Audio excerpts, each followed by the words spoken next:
So we find scripts from up and coming talent. So if you're a writer out there listening to this, there are those of us that if you're a good writer, it's a good script, we're willing to take a chance on it and help develop it, and then try and get it commissioned by the Netflix or Hulu's or Amazons of the world who have Disney's. Writers, you can do it for him. That's one bucket that we play in is the film side. We polish the scripts, we attach talent, and then we take it out and try and sell it outright. So we're not going out of pocket and deficit financing these movies, which are so risky these days to try and independently spec out and then try and recoup. So that's the film side. On the TV side, what you're alluding to in the international co-productions is my favorite part of what we do. And so we find series that are from all over the world. Right now, our focus is English language, or primarily English language, because what we look for are projects that are set up with an anchor broadcaster somewhere in UK, Canada, New Zealand, Australia, wherever, that has, its first broadcaster in, but they don't always pay for the full budget. So there's a gap in their financing. So let's say for even numbers, it'll cost $1 million to produce an episode of a drama. Well, the local network may only pay $500,000. So there's that gap of the other 500, which needs to be filled before they can even go into production. So there's ways of doing that. There's,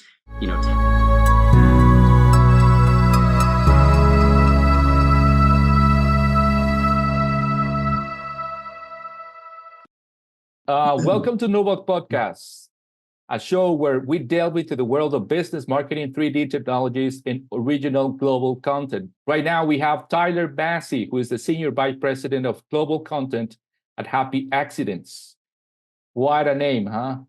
His focus is on developing feature films and television series for the US and international marketplaces, identifying and securing international partnerships on drama series, and distributing, monetizing the rights of internal and third-party scripted and unscripted formats worldwide. So, Tyler, I think it's going to be very interesting talking to you. Why don't you share your personal story and the one of your company? Yeah, absolutely. I know that was a lot of words in terms of what we do, so it'll be fun to kind of dive in. Originally, I'm from Oklahoma, and had always dreamed of getting into film and television. And for those who aren't quite as aware of geography in the U.S., Oklahoma is nowhere near Hollywood. So it was very much picking up and going on faith that it would work out, and thus far it has. But I came out here to write and direct, and ended up in the business side of things, which I'm actually grateful for.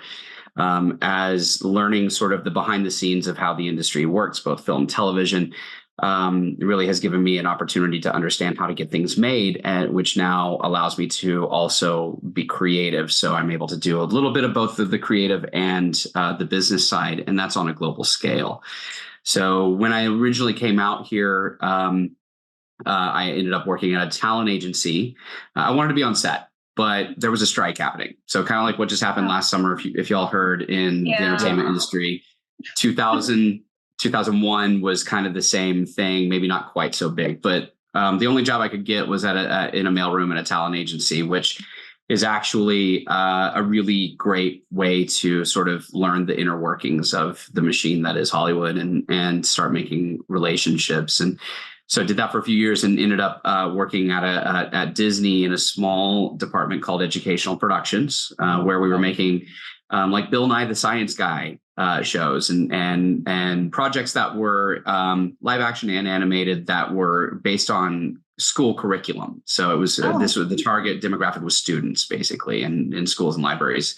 And this was sold not just in the US, but also distributed to all of the world in various languages. And so as part of that, I was able to have my first glance at international distribution, and which is a very, niche part of the business that a lot of people don't know. However, everything that you watch that are from other countries, whether it's within Latin America or other international territories, someone somewhere is selling those rights to the local streamer or broadcaster.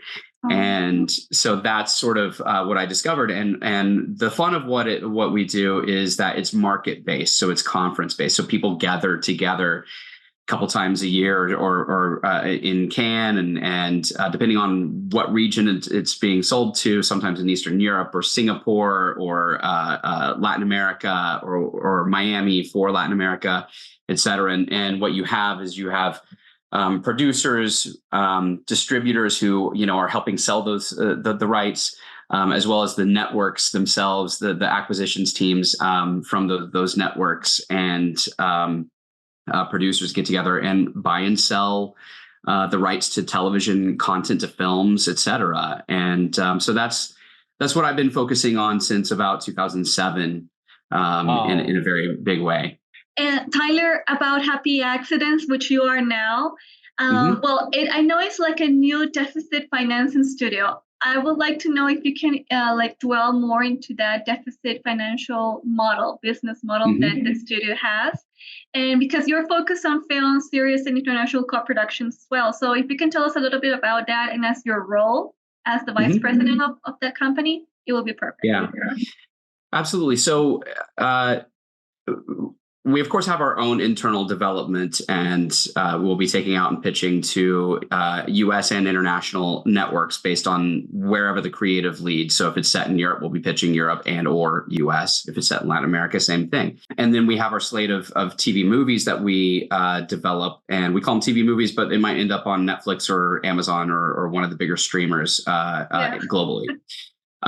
So we find scripts from up and coming talent. So if you're a writer out there listening to this, there are those of us that if you're a good writer, it's a good script, we're willing to take a chance on it and help develop it, and then try and get it commissioned by the Netflix or Hulu's or Amazons of the world who have Disney's. Writers, you can do it for him. That's one bucket that we play in is the film side. We polish the scripts, we attach talent, and then we take it out and try and sell it outright. So we're not going out of pocket and deficit financing these movies, which are so risky these days to try and independently spec out and then try and recoup. So that's the film side. On the TV side, what you're alluding to in the international co-productions is my favorite part of what we do. And so we find series that are from all over the world. Right now, our focus is English language, or primarily English language, because what we look for are projects that are set up with an anchor broadcaster somewhere in UK, Canada, New Zealand, Australia, wherever, that has its first broadcaster in, but they don't always pay for the full budget. So there's a gap in their financing. So let's say for even numbers, it'll cost $1 million to produce an episode of a drama. Well, the local network may only pay $500,000. So there's that gap of the other 500, which needs to be filled before they can even go into production. So there's ways of doing that. There's tax incentives from producing in certain territories, or even domestically. Let's say if it's in Australia, for example, they might get a 20 to 40% rebate. So that already gets us down, let's call it 30%. Now you're only talking a gap of 200,000 that needs to be covered. That can be done by a company like us coming in and paying that $200,000 out of our pocket for the rights to sell it internationally, and then we'll sell it, and then once we recoup, figure out a split of the profits with the producers, or we can go out and try and pre-sell it to other likely buyers, whether it's in the US or Europe or Latin America or wherever, and hopefully not only make that budget whole so that it goes into production, but then also have a margin there, a profit margin. So that's what we do a lot. We look at a lot of projects. It's a narrow needle to thread, because it needs to work. It needs to be something that we believe can sell into the US and or Canada, needs to sell into UK and Europe, needs to, we're always looking to try and sell it into Latin America, but unless it's Spanish language, that can be a little bit more challenging. So yeah, but it has to have its personality. I mean, you're looking for something that will be fit for some parts of the US or the whole US, some parts of Canada, the whole country, or usually the whole country. So most of the buyers are national in both territories. There's less so of the regional buyers, at least with money. So what you look at are, the ABCs, NBCs, Foxes in the network space. Then you got the cable space that are the FXs and TBS, et cetera.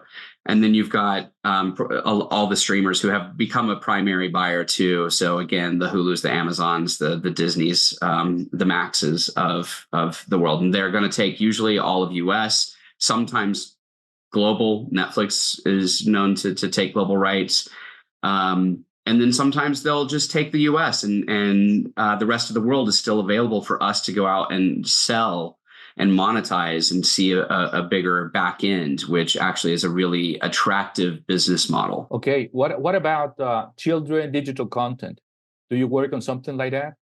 We don't, because that's its own space. And that's actually two distinctly different things. So children's content, there's a huge, it's a huge space internationally, but it's its own unique ecosystem, if you will. So even though I'm in distribution and I'm in content, I haven't really played in the animation or children's space, because that takes so much focus and the relationships are completely different. And then also in the short form, we don't really touch that because it's hard to monetize. And digital space, when we talk digital, we're really talking like the streamers. And then also you're having the growth. I don't know how it is in Latin America yet, but in the US, AVOD, which is advertising video on demand. So in other words, instead of paying a subscription fee, it'll be free, but you have to watch ads. So whatever. So the AVOD space, but also then there's FAST, which is free advertising support television, right? So again, it's free to the public, and you're going to have linear channels that are programmed, but a lot of times it's going to be, very specifically niche. Like maybe there's a romance film channel, or maybe there's a channel that is all,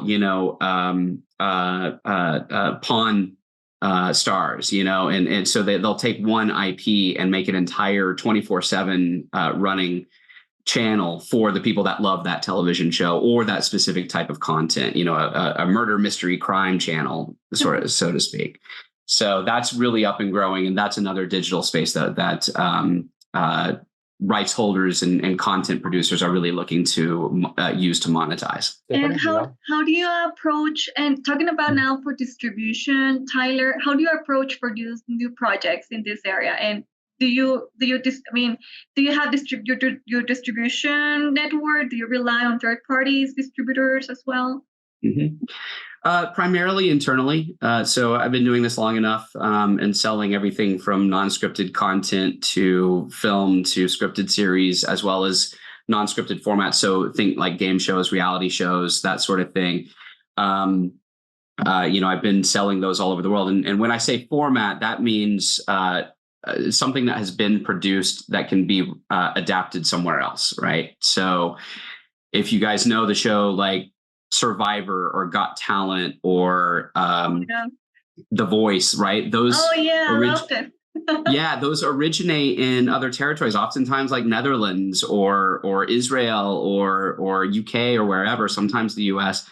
And they get adapted into dozens of territories because rather than wanting to buy the UK episodes or the French episodes or whatever, it makes sense to produce your own version with your own talent locally, et cetera. And these become big hits for the local channels.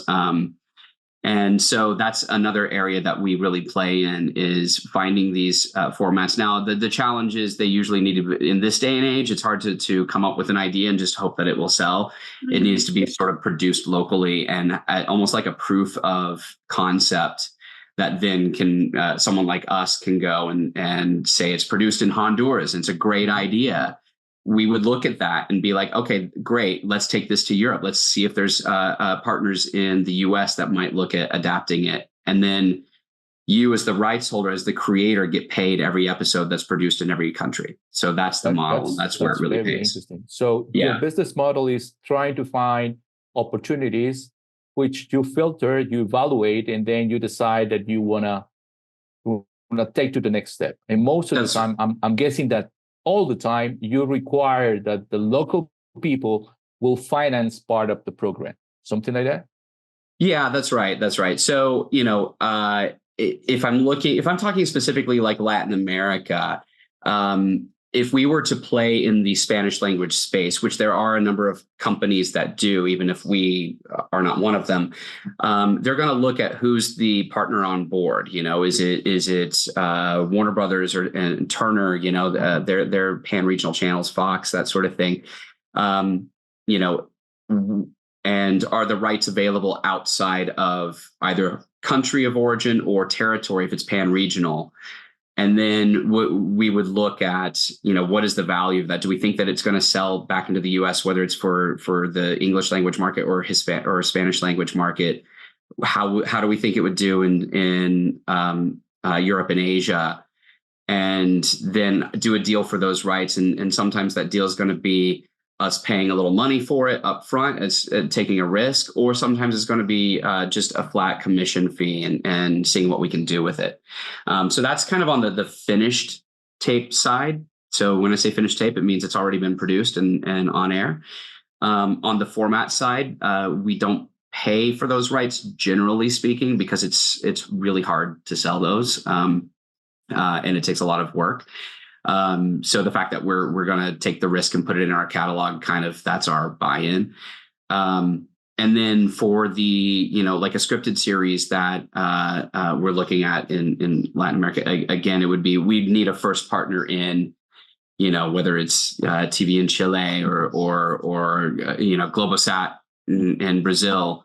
And then we'd take a look at what's the opportunity, the financials of it, the creatives of it, and where we think it would sell. It's about the profitability of the projects. How are the margins of it? If you can walk us through very not specific, but the margins of these profits for each project and the return of investments for each project. Is it very long? How much it is? Is the potential revenue for this? Is rentable?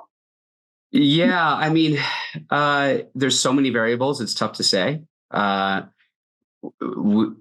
you're doing the TV movies, for example, the way our model sort of relies is we're getting executive producer fees for actually producing the film.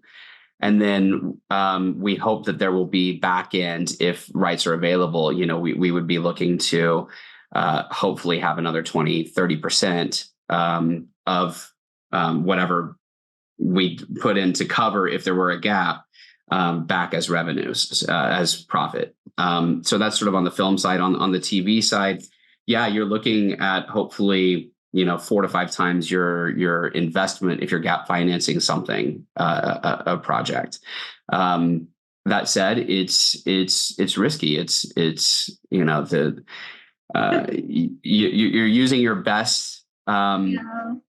Your best insights as to what the market is looking for, but that market is always changing, and content needs are always changing, and there's a lot of content on the market. So you have to be very diligent in keeping current on what is happening globally in various TV markets, but and who the players are, but also what they're buying at the time and what the trends are sort of indicating. Being a VP, Tyler, are you involved in the pitching, hearing the pitching and making the contact, the first-hand contact and all that?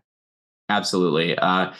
So I've been talking about the distribution side of what I do, but again, the reason I came out here was the creative, and this current role in the last couple that I've had have allowed me to also be in the development process. So, I'm actively out there along with the rest of my team, looking for scripts to develop and produce, again, for the US and international market. TV series, same thing, whether it's scripts that we can be involved with, or our primary focus, again, is finding production companies, producers around the world who have that cool project that has a broadcaster already on board that they need us to step in as their international partner.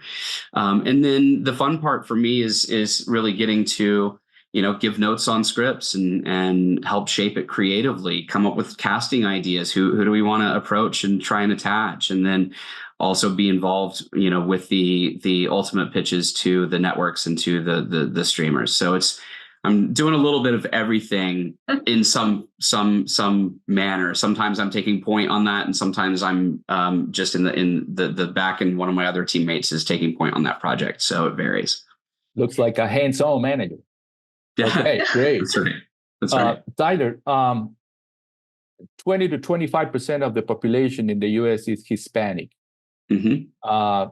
Spain has a lot of people from Latin America. The remittance that comes from all those places back to Latin America can go above $145 billion every year. Wow. But there's a lot of money, a lot of people coming in and out. Mm-hmm. Actually, you have that to deal with that situation in the US. But what do you see? Where do you see the industry in the future related to the opportunities to nurture pilot projects in Latin America? Do you see an advantage? Do you see a trend there? Yeah, I think there's a few things that are interesting in our space. Okay, let's talk about the U.S. Obviously, the Latin population continues to increase, which creates opportunity for Latin producers and Spanish language content. Even if a lot of the citizens of Latin ancestry speak both languages, either way, it's created opportunities for companies like VIX to step in and really start, targeting that sector that the rest of the broad entertainment world in the U.S. is sort of neglecting. So I think that creates more buyers for that content. I think that additionally, you have the English language buyers that are still reaching towards a Hispanic background population. So even if it's in English, it still might be Latin stories. So I would say, don't limit yourself to one language. Find the story that is unique and yet universal. So something that's going to be authentic and yet relatable to everyone cross culture. And that's something that we like to look at when we're looking at something to sell globally too, because, while culturally there's so many differences between, the continents and certain countries, at the end of the day, we're all human. And, we all have, are trying to feed and shelter our families and make sure that they're happy and the kids are safe. And those sort of base needs resonate throughout storytelling globally. And so I'd say, the experiences that the creatives are having in Honduras or Central America, Latin America, are oftentimes, while they're very specific to their